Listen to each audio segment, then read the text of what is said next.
On May 12, 1797, with Napoleon's armies poised for attack on the shores of the lagoon, the Maggior Consiglio of Venice, the Great Council, met for the last time and abdicated in favor of a pro-French revolutionary government, bringing to an end the Republic of Venice, which had existed for 1100 years. Although it dates from 1887, 90 years after the event, this painting by the Venetian artist Vittorio Emanuele Bressanin conveys a powerful sense of the scene that day. The old senators stoically descending the Scala dei Giganti in the Palazzo Ducale, wearing their old-fashioned wigs and traditional robes, belonged to a bygone era.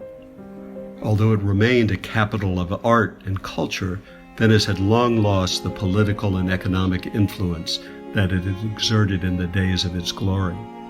Politically, it would endure more than 6 decades of occupation before being reborn as part of the Republic of Italy.